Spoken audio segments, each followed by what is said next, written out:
Hello and welcome back to another exciting edition of the MCAT Club. This is the MCAT Club meeting for Monday, June 30th, 2014. And today, by popular demand, I have been asked to walk through the coursework section of AMCAS. So this would be I think the fourth video I have on walking you through different parts of the online AMCAS application. And a couple of reminders. First off, I'm recording this in early summer 2014. So if you're looking at this at some other time in the future, especially if it's a year or two from now when you see this, remember that MCAS may have changed pieces and parts of it. So don't take this particular video as gospel forever. Despite that, you can probably rely on many of the things in not just this video, but a lot of them, because a lot of this stuff just doesn't ever actually really change from year to year. So that could be a nice quick trick and value to you guys. All right, so today what I want to do, as I said, is I want to get into section 4, the coursework section of the online AMCAS application. And in addition to what I talk about, of course, I really want to refer you to AMCAS itself.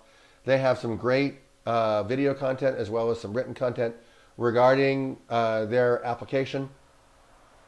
And I highly encourage you to take a look at that before you make your final decisions. Also, of course, you want to talk to your pre-med advisor and make sure your advisor, gives you any feedback he or she may have that might be specific to your university, any idiosyncrasies regarding your university, especially in the coursework section, because that can be kind of specific to a individual school. And so make sure that you talk with them about it. I, of course, am a medical school admissions consultant with 20 years of experience working with the online AMCAS application and the paper version before that, but I'm not the final say on what the application is all about. So if you're working in some area that's really dicey and you need an official decision or determination, I recommend that you talk to AMCAS directly, get that documented, get that in writing so that you have that in case you run into any problems later. Okay, so the coursework section. This is a big deal section because there's lots of moving parts. And there are very many decisions that you'll have to be making in order to operate with this section well. So I recommend that you take an extra few minutes to be careful. It's a very, very good idea to do like a thorough just review and double check before you commit yourself. Do something that you either regret later or that requires AMCAS to have some kind of interaction or evaluation or review, kick it back to you for reassessment. Okay, so there are 4 tutorials to view with regard to the coursework section that's provided to you by AMCAS. And they are the basic coursework tutorial, the AP coursework, current and future coursework, and the study abroad. Once you've watched that content, then you're ready to click add courses, and they'll let you start actually adding courses. So you've got to go through those tutorials first. All right, so when you click add courses, you are presented with another form called add a course. And this page is really going to be your best friend for a while, so you might as well get to know it well. And the first question that you're going to be asked is academic year, which is a pretty straightforward thing. We all know what the academic year looks like, but there is something that surprises a lot of students, and that is that the academic year starts with summer, it doesn't start with fall.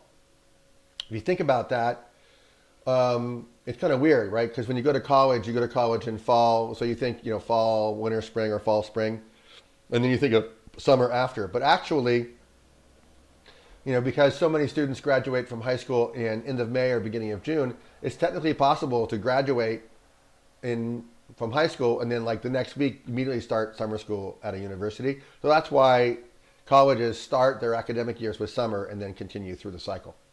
Once you get that figured out, and it's pretty easy to complete the rest of the items, you just fill out each part of the form and you're good to go.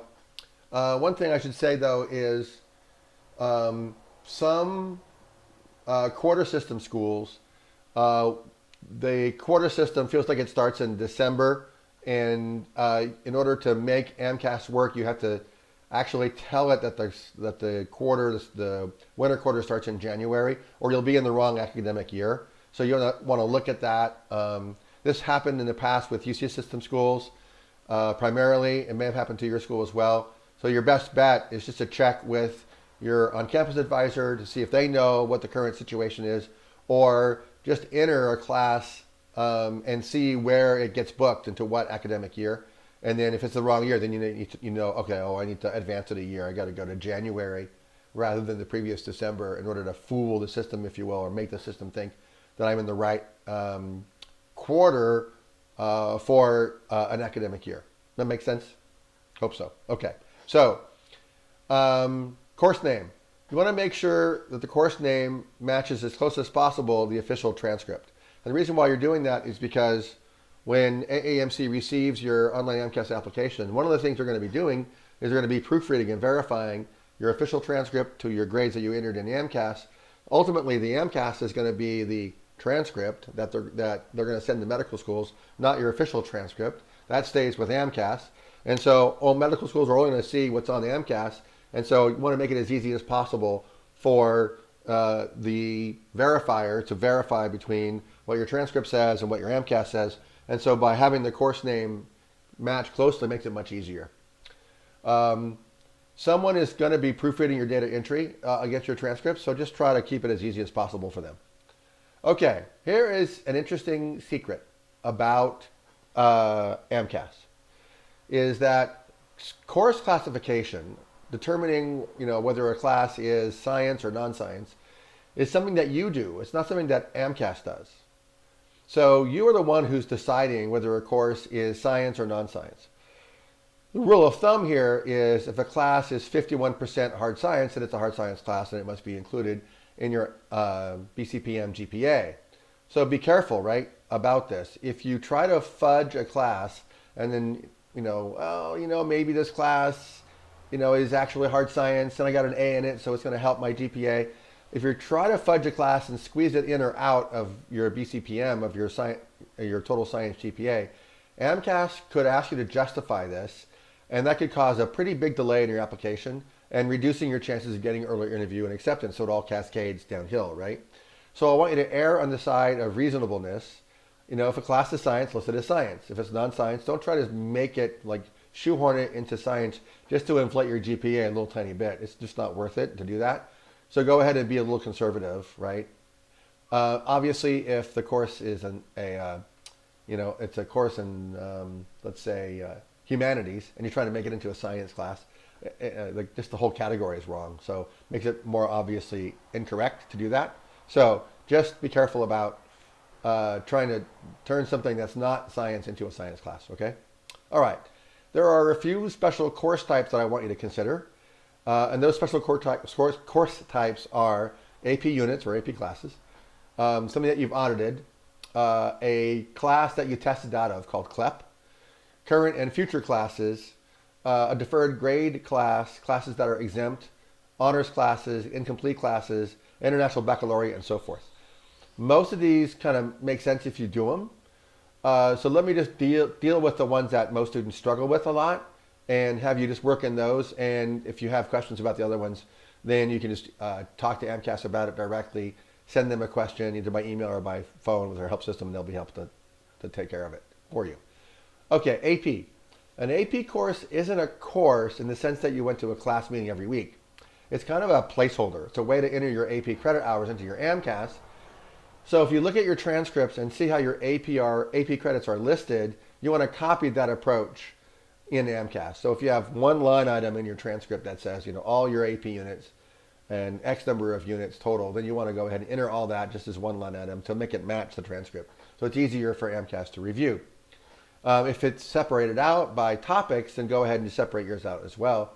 And then be careful about the grading scheme, because obviously the letter grade for an AP class is different than A through F. I think last year it was a G, so you have to just read whatever is current for this year and verify, make sure that you put the right letter grade in for that kind of coursework. Okay, so CLEP. You may not have heard of CLEP, but like AP units, the CLEP system allows you to test out of a class, and so that's what it's actually for. So you can CLEP out of a class, get academic units, and get a grade, and so you want to enter that as a CLEP class, and then talk with your on-campus pre-medical advisor or talk with the medical schools about whether or not a class that you've tested out of like that will qualify to meet a pre-med prerequisite. So some schools may have specific rules about that. You want to be careful and not to assume just because you clept out of a chemistry class, for example, that you can still count that as meeting a pre-med prereq. Just check with the schools. Okay, current and future courses. So here's an interesting area that I think sometimes students lose track of. Any course that you're currently taking or any course that you're likely to take in the future is a current/future class, which is a handy way to meet medical school prereqs, right? So if you haven't met all the prereqs yet, you would just enter the course that you need to fulfill as a future class. And then as you get closer to interview and acceptance, obviously you would take that class because it looks like you're going to be at least invited for interview or possibly accepted to medical school and you want to have met all the prerequisites. That's a kind of a cool trick to have medical schools look at you even though you've not completed all the academic coursework that's required. Okay, so those are the major sections of section 4 of the coursework. I really hope that you enjoyed this video. Please give it a big thumbs up so that others will see it as well. Don't forget to subscribe to this channel. Tell your friends to subscribe too so that they can benefit from the videos regarding AMCAS as well as other videos regarding pre-medical and medical school admissions. Thanks very much. Have a great day. I'll talk to you next time. Bye for now.